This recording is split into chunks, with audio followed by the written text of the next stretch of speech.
Esibigetasini kia Nairobi Central ni gabiko biara somo mocho yokoigurira amabusi 54 na bane ayobegetu biara litkoli igoro chingaki chokorobekana nonya nabo nigo CSD shena ngoya aikiwasi nyagitari ya Lang'ata kwenyorera obogwenya maiga yokorwara chingaki abekwa biara nonya nabo nige gati y'Abakenya besokia na begereria na koria eira yogotenanere goika onyorire Kabla waachilie alipewa nguvu na OCPD, akaambiwa waachilie hawa watu kwa sababu hana hatia yote.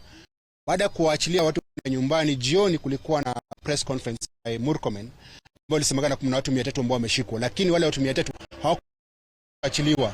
So ikasemekana kwamba lazima watu wengine waumiwe. Unajua kwamba jana watu walipigwa risasi wakaumizwa, so lazima watu tafutiwe makosa. OCS ni rafiki wa Wakenya. Ukiangalia hapa kuna Wakenya wengi sana. Hao Wakenya wote wamekuja kuunga mkono Bwana Addition.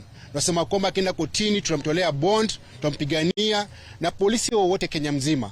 Usifuate sheria ambazo si halali. Disobey illegal orders and Kenyans will defend you. So we in solidarity with the OCS.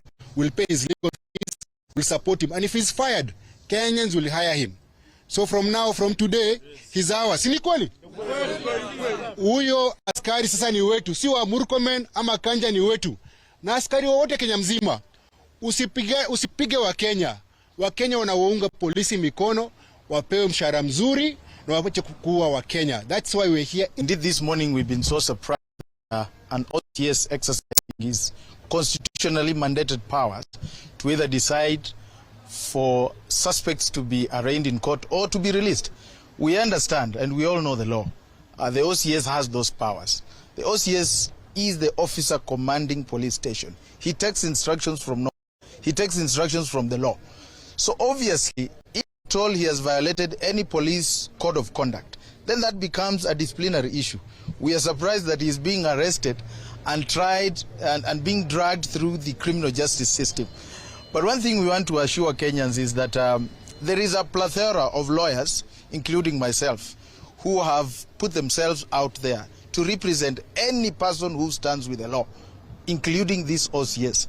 So we are telling the perpetrators of this injustice that we as lawyers, we are waiting and we are ready. And one thing we can also assure Kenyans is that we only have 14 months to go. Just persevere.